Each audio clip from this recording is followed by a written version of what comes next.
Hello, Assalamu alaikum. This is Ali, and you are welcome to another podcast of my YouTube channel named Here Goes Nothing. और आज मेरे पास एक usual suspect मौजूद है, Ali, who obviously we both share the name, but we do not share the love of the same football club. ठीक है, तो like it's been an exciting start to the English Premier League, and that is what we're going to be talking about today. I've been joined by Ali Mehdi, who's a very good friend of mine. Or Ali Mehdi personally is a Manchester United fan, so I think we'll have a lot of exciting and interesting things to hear from Ali based on the start of the season. उसके अलावा generally I think it's been a good start. The Premier League, I mean, there's no lack of entertainment when it comes to the Premier League. और लगता है ऐसे कि things have sort of kicked off from exactly where they left off. Obviously, three clubs ended the season very strongly, which were Man City, Arsenal, and somewhat Liverpool, जो कि end में थोड़ा सा struggle किए थे. But those three clubs have sort of asserted themselves in a position where they can actually compete again, right? So that's where we stand. But a lot of drama, a lot of exciting things going on. I'm going to loop in Ali now. Ali, अस्सलाम वालेकुम, कैसे हैं आप? वालेकुम सलाम। मैं ठीक ठाक, आप कैसे हैं? Alhamdulillah. So Ali, like, what's your take? I mean, it's been an exciting start to the Premier League. Like obviously nothing much has changed. The same old BAR drama continues. जो issues थे वो issues हैं, जो excitement थी वो excitement है. Salah is scoring and assisting, Haaland is scoring. There's not a lot that has changed, but there is a sense of excitement in the Premier League. So what's your take on it? It's the usual suspects, Ali, for the past many years now. If you think about it, the usual suspects, Man City going for a fifth title, which will be historic, something which has never been done before. I mean, they themselves not done any business, but they've got all their players, they've got Gundogan back, so they're the usual suspects, on fire right now, doing very well for themselves, started off. And Eric Haaland, who obviously didn't play, the top goal scorer, probably the best in the world for the past 2 seasons. He actually didn't play in the Euros, which I thought has been a blessing in disguise. He's come in, he's been scoring goals so far, which is actually a really, really bad sign for his opponents. So good on for Manchester City, or good on him, who's been on fire. Other than that, the usual suspects, Arsenal, obviously, I think they started a bit slow. They were a bit cautious at the beginning. They got a draw against Brighton, but I do think that this year it's going to be tough for them. I think we spoke about this because the reason is, to replicate what they did over the past 2 seasons, I think it might take its toll. They got some reinforcements, but it's very, very hard to keep on chasing. And we saw that with Liverpool, with Klopp's men, who were constantly chasing Man City, and it took its toll. I mean, one title, they should have won maybe another one, out of the three, they should have won an extra one. But it takes its toll, always have a bad season in between. And I expect that from Arsenal. They've done extremely well, but we'll have to wait and see. They've got they also got Sterling right now. Other than that, what do you call Liverpool? Your boyhood club. I mean, and your favorite club, Liverpool. They've been now absolutely on fire. I mean, after the Klopp era, we were not sure about Slot, but I think he's been very simple, not too technical, and been absolutely brilliant. And the way he started off with his first 2 games and then destroying Manchester United at Old Trafford, I think they have a real statement. And like I told you the other day when I bumped into you, I genuinely think if they keep it simple, if they keep their players fit and they play the right teams, I think they have a better chance of chasing Arsenal or chasing Man City than Arsenal, because I do think Arsenal are going to do well, but whether they'll be able to chase along the way, it's very hard to replicate what they've done over the past 2 seasons. I mean, if they can do that, great, but I just think it just generally takes its toll on you. No, I'm going to discuss all of these points with you in detail. ठीक है?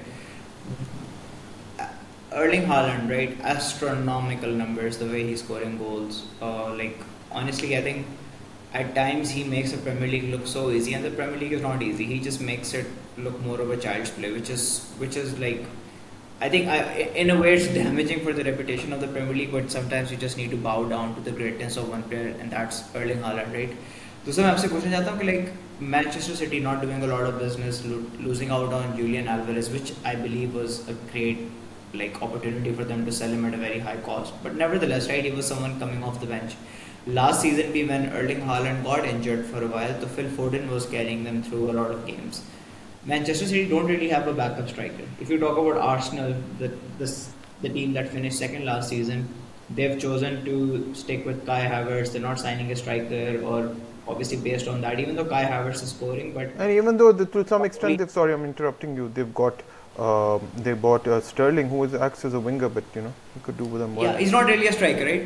So how do you? I'm gonna get to Liverpool, right? But how do you see the transfer activity of Manchester City and Arsenal? Like, is it the financial fair play creeping in, or do you think they just missed out on targets? Because obviously they signed Moreno, but he got injured in the first training session, which has been a bummer for Mikel Arteta.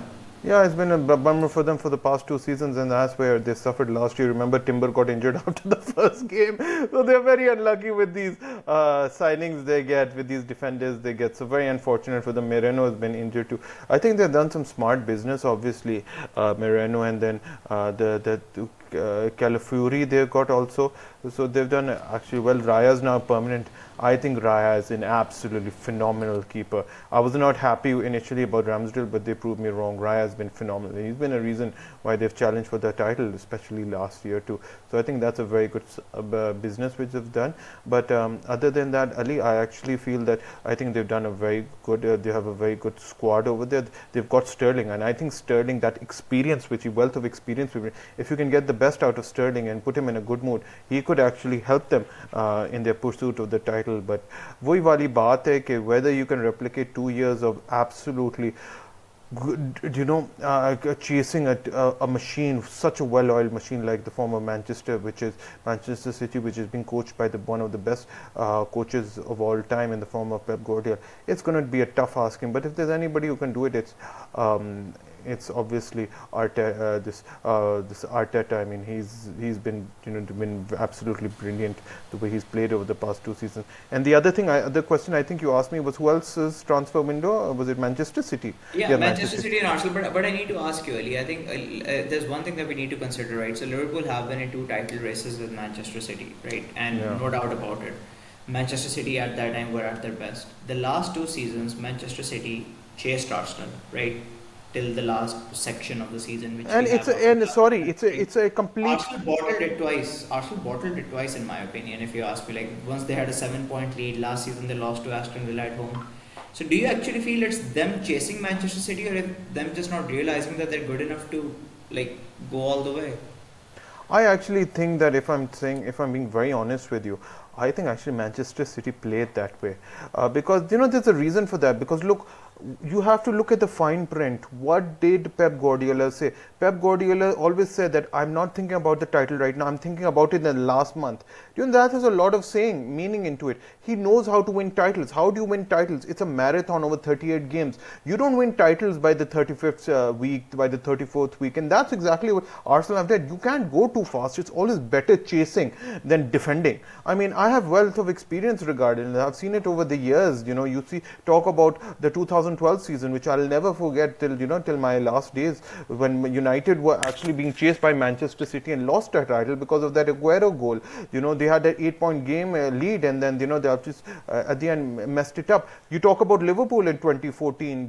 That title was all Liverpool's, and then obviously Crystal Gate happened, where you gave the title away. When absolutely Suarez and everybody fell away, and then obviously so it's happened before. And then you talk about the Arsenal 2 seasons. Liverpool obviously were very close to winning that too. So it's always better chasing than defending too. And Arsenal didn't have that experience over the past 2 years. The first year it was a bit too early, but last year, I'm sorry, you don't have any excuses. You should have actually, obviously we talk about Aston Villa, but there were some other games too which they obviously should have done better too. I mean, you want to win title, you should have gone. They played well at Manchester City, but show some more attacking play and get those 3 points and get the title for you. So I think Arsenal have themselves to blame too, but at the end of the day, give credit to Manchester City. They remain calm, composed, focused, and they know how to win titles, and that's exactly why Pep Guardiola is the best manager of the past decade or so. That's a valid point, and I mean, yeah, like Pep Guardiola, his records, his like the year to title ratio that he has is, or the season to title ratio that he has is just amazing. I mean, it's unreal. So I mean, yeah, there's no questioning that. Let's talk a little bit about Liverpool, right? So like obviously with the departure of Jurgen Klopp, everyone was shocked. And like while the entire world was shocked, the opposition fans were obviously hoping that this could be a period where Liverpool slow down a little bit and don't win a trophy or so, because Liverpool have been consistently winning silverware over the last 5 to 6 years. Liverpool fans, on the other hand, were a little bit optimistic, but also concerned because how do you replace someone like Jurgen Klopp, right? So it was a challenge. How, firstly, how would you like to? What's your opinion on the appointment of Arne Slot as a manager, right? Because it seems to be a very smart appointment. He wasn't the name on anyone's mind. Obviously, Liverpool were chasing Xabi Alonso. It's pretty well documented. Alonso chose to stay at Leverkusen. Good luck to him. I mean, going after a manager who wasn't the biggest name in Europe, or not even amongst the top 10 names in Europe, right? Liverpool went for Arne Slot. Obviously, it was something that people didn't expect. How do you assess this? Because generally, uh, teams find it difficult to replace a manager after like someone like Jurgen Klopp departs. But Liverpool seems to have gotten it spot on, especially if you see the first three games of the season. It was more like Liverpool's Ferguson moment when they lost Klopp. At the end of the day, I hear people saying that Klopp only won Premier League in for so many years. I think that's very disrespectful towards Liverpool and their fans, because look, at the end of the day, Liverpool were fighting against probably the best teams after the Ferguson era in the form of Pep Guardiola. Even to win that title is a big, big deal, and they got very close, breaking the barrier of about 90 plus points. So what more can they do? So I think that they did very well over the past 10 years, winning so many trophies, the Champions League, an FA Cup, a couple of League Cups too, all along the way. So they've done absolutely brilliant. But now when you come to this new era where you have Arne Slot, I have to be very honest, and always being very blunt about it, that I wasn't too sure about Arne Slot. In fact, I was a bit humorous that he's not probably going to be the right fit. But boy, has he proved me wrong or what? Very simple, very simple, not too complex, not too complicated, but just getting the job done and making people happy, making the most of the squad, and adding Arsenal to that squad too, in reinforcements in the form of, I have to say, Chiesa is an absolute beast, which they've actually gotten. They've gotten some more players too, and I actually feel that bolstering the squad late on, I mean, that attacking force of Nunez, of Diaz, Salah, Gakpo, of Chiesa is just scary. And if Slot actually plays these players and plays them well and keeps them all happy, I really, like I said, they could go for the title. And other than that, obviously a very solid midfield, but a very solid back too, and local talent, coming through that midfield too. I genuinely feel that if he plays simple. And the thing which is actually probably very, very good for our Liverpool and for their fans too is the fact that the Arne Slot is a not big manager, because you see what's happened to Manchester United, which we're going to get to in a little while.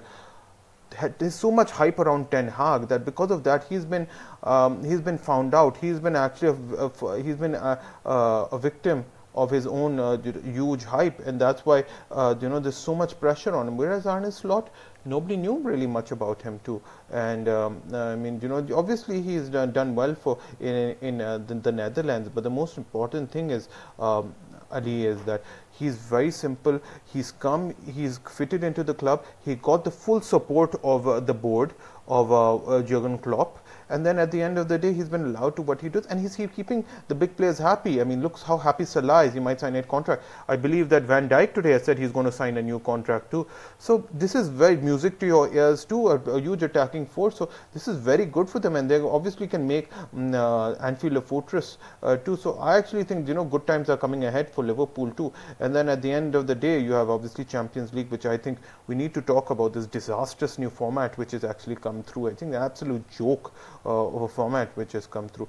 But other than that, I think Liverpool have every reason to be happy. And going forward, it's going to be a very interesting season how they're going to do. And if there is, like I said, any team which should. And it's too early, but based on their performance, especially dismantling Manchester United, I think they can really, really have a very good positive season. So I think the other concern that everyone had, like, okay, so I'm a little old school, right? So like I started supporting Liverpool back in early 2000s, and obviously there wasn't the trend of 100, 30, 40 million transfer markets back then. Liverpool have not made a single signing this season. They bought in Chiesa for 13 million, which is probably equal to the sell-on fee that we got once Dominic Solanke was sold from Bournemouth to Tottenham, right? So like the net spend is pretty low. One thing that really impressed me about Arne Slot, and you might, and this is also us now transitioning into like us talking about Manchester United. I heard Eric Ten Hag, right, give an interview at the start of the season, and he was like, "My team is not ready. My team is not ready." Right? I think Eric that's Ten Hag, yeah, Eric Ten Hag is pathetic. at four transfer windows. He's at four transfer windows, right? He says his team is not ready, or maybe this is probably his fifth transfer window. Arne Slot said, "You know what? We wanted Zubamendi. We couldn't get Zubamendi, unfortunate, but we're ready." Right? Why do you think Eric Ten Hag behaves in this way, as if like it's okay? When Eric Ten Hag came in, there was a bit of arrogance about him. I like that, right?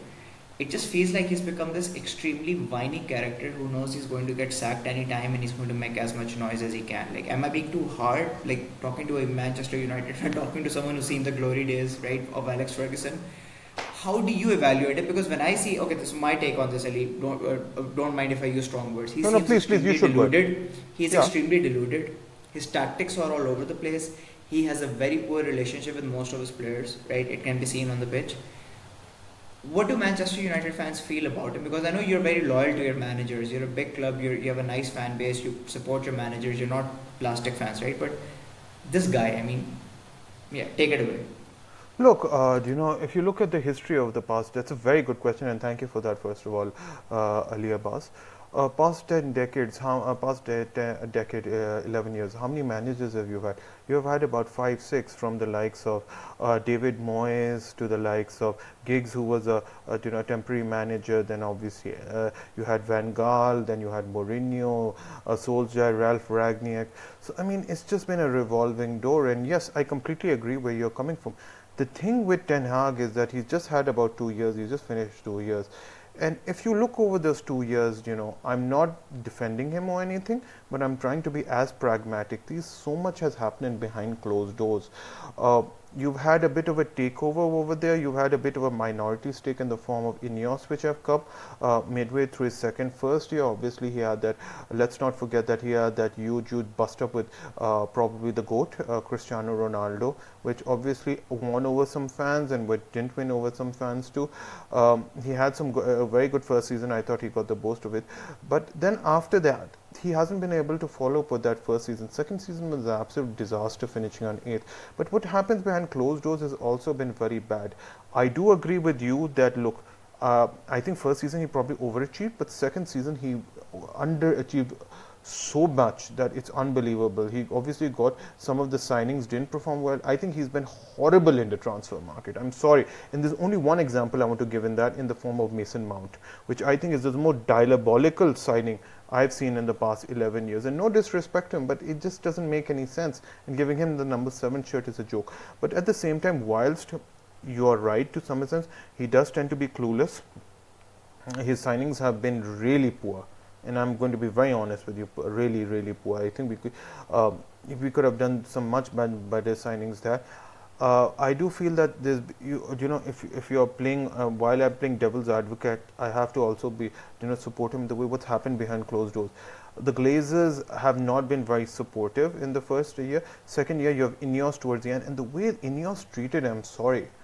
Towards the end of the season, he won the FA Cup, and the way they went and started interviewing managers, I have not in my 25 to 26 year, following English Premier League and club football, ever heard of a team, of a board, of a management, of a hierarchy going and basically looking for another manager whilst you have a place. You have to be respectful. You have to follow those protocols.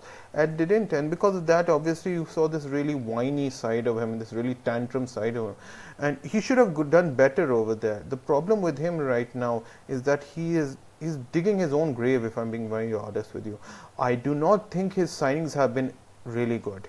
I think they've been okay. They've been subpar. Manchester United fans are going to disagree with me, the likes of Delight and probably Mazraoui. Good signings, but you need some solid signings. Attacking wise, you have to be very good.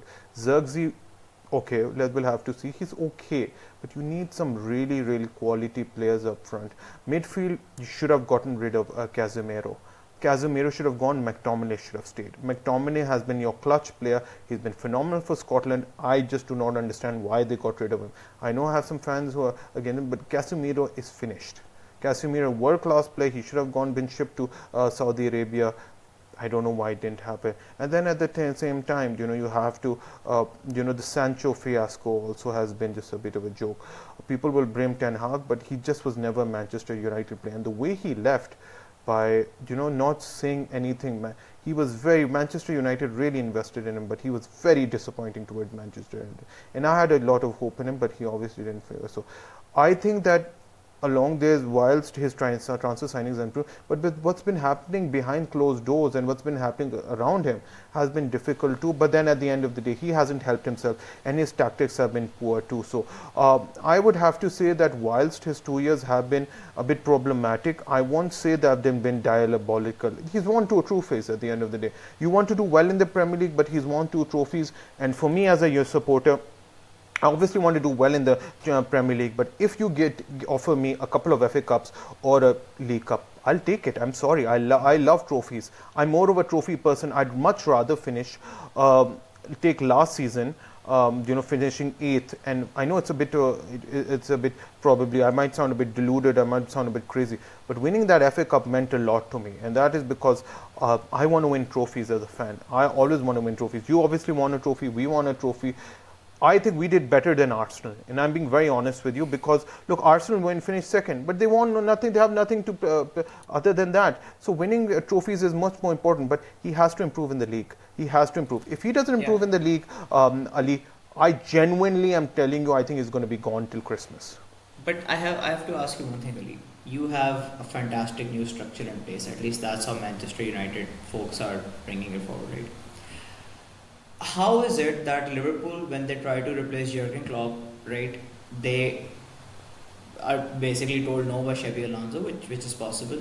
They don't go for Ruben Amorim, who was the other name on the block, and they find Arne Slot. How is it possible that someone comes, like, obviously after the hierarchy at Manchester United make it public that they're looking for managers? How is it that someone was not able to find a manager better than Eric Ten Hag in the summer transfer window? I feel someone needs to lose their job, right? That's just the first thing. Okay, fine. I get why not you don't bring in Arne Slot, because you don't replace a Dutch manager with a Dutch manager, right? No. There's a high risk, but Yeah, you that's can. the You first cannot thing. do that. Second is that for Eric Ten Hag in particular, people are saying a lot about this new style of play. I haven't seen anything new. I mean, I saw the game No. against Fulham, right? I follow Manchester I haven't spoken United. about style. If you must have noticed, I Yeah, haven't yeah, spoken. we're gonna talk about that right now. So, right, number one, how can you not find a manager better than him? Number two, in the first 3 games, I haven't seen Manchester United do anything new other than just being exposed at the back all the time. In that Fulham game, Fulham were at times maybe just one or at most two clinical passes away from scoring a goal versus Even Manchester Brighton United. for that I think matter. Harry Maguire had a decent game against Fulham, right? Brighton as well. Okay, fine. Brighton somewhat unlucky with what happened to the goal by Garnacho and Xerxes being on the line, but I haven't seen anything new. So, like, while we conclude this, could you talk about number one, how could they not find someone better than Ten Hag, and number two, do you see any improvement in the playing style of Manchester United? Oh, that's a tough one, because I do feel that I think that Ten Hag, really, really put himself in the back foot by saying at the beginning of the season that we are not ready. I'm sorry, you don't do that. You have to be positive no matter how hard it gets. When the going gets tough, tough gets going, you have to be very assertive. And he actually really, really put himself in everybody's bad books by doing that. And in the first 3 games, I haven't seen anything either, to be honest. It's been very difficult watching for me. In fact, I don't want to even watch some of the times. I think the hardest was obviously against Liverpool, because the way Liverpool actually dismantled us, opened up that midfield too, unlocked, and actually terrorized United for their mistakes too. But there has been no real sense of play, no style, no proper formations, no continuity for that matter. So it is very worrying. But I do think that things are going to improve, and I'm not saying that because as a fan or anything, or being loyalty being tested. I genuinely feel that now that, okay, look, the United as usual. I just don't know what's the problem. Ever since they get up to a bad start, it can only improve. It can only get better. And I think that one missing piece in the form of Ugarte, I think he's going to make a big difference, because do you know what he's going to shield that back. And Mazraoui, Delight, they've actually shown on the big stage that that they won the league a couple of seasons ago. Bad last season was a poor one, but I do think that they're going to actually cause some have some stability at the back. I think Ugarte is going to be very good with Kobe Menu. We've got the players. It's just about playing the right players too at the right positions too. You've got a problem with Rashford up front. What are you going to do with him? Because he's a bit of an enigma. He always has a good or bad season. But I think this is last chance saloon for him. He better do something, otherwise he probably will be shown the door too. I don't care if he's a academy player. He needs to go. Like I said, McTominay should have stayed. But other than that, you have the talent. Garnacho is over there. Zirkzee is over there. So I think things will only get better. You just have to find that sense of style, that play.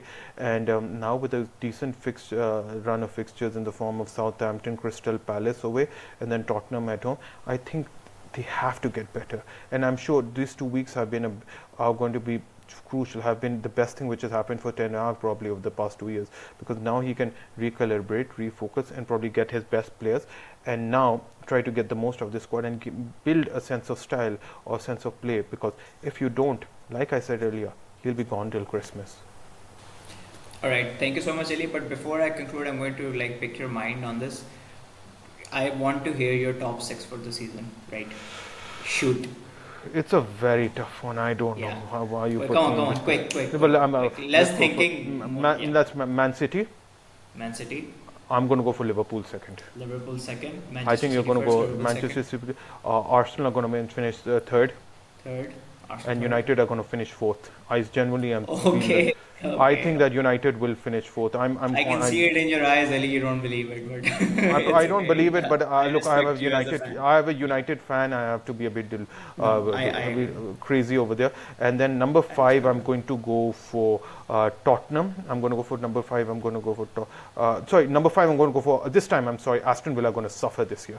Aston Villa are going to finish fifth, and Tottenham are going to finish Spurs, and Chelsea are going to be nowhere Yeah, because of feeling that I absolute think mess. That absolute. We didn't talk about Chelsea, man. We talk about Liverpool and Man United. What about Chelsea? What a just I circus think there. sometimes when something is just burning, right, you just like people have added so much fuel to it. I just feel sorry for Chelsea fans now, right?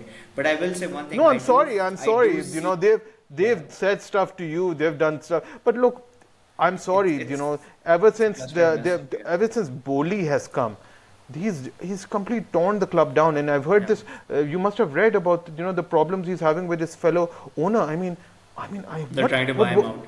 They're trying to buy him out. What would the Chelsea fans be thinking right now? Yeah. I mean, think obviously you talk about you United and I supporters. will do a separate session on Chelsea in detail, because I think that's probably one place where we can talk about the 47, 48 players they have in the squad. But I will say that you didn't mention Brighton in your top six. I personally feel they could be there. I think they will, but they will yeah. be found out in the during the process. Might be. It's a young manager. Well, okay. Thank you so much, Ali. Thank you so much for joining us. What about your top Keeping- six? Okay, so my top six are. Okay, so I'm gonna choose my top six not considering Liverpool as league winners, right? Because I personally think Liverpool could win the league this season if they just go quietly about it. I told you I'll this. I yeah. told you. I'm the Yeah. only problem, and I'm a United supporter, and I'm saying this. Yeah. So the first and second are going to be interchangeable between Manchester City and Liverpool. I do feel City are one Erling Haaland injury away from struggling, right? So second, maybe Liverpool or City based on whoever wins. I think Arsenal are going to be third by a distance, right? I personally feel that Chelsea are going to finish fourth. Oh, okay. Chelsea might end up finishing fourth. And then if you talk about fifth and sixth, I'm going to say probably it's going to be Brighton and Spurs. Interesting. So That's no what Aston Villa. No, okay, fine. United, I can understand, but no Aston Villa there. Aston Villa, The Aston Villa are the the interesting. first season back in the Champions League is tricky, right? The first season back in the Champions League is always tricky. So I think they're going to struggle. But anyways, let's see how it goes. We're definitely going to reference this. Ali, thank you so much for joining. And we need to talk about Yeah. this ridiculous Champions Yeah. League format. That's what we're going to talk about next time. So thank you so much for joining. We're going to talk about the Champions League. We're going to talk about Chelsea, and probably why Ali is so surprised I don't have Aston Villa in my top six. Right. So those are the three things that we're going to talk about. And thank you so much for joining in, and we will see you next time. Bye bye.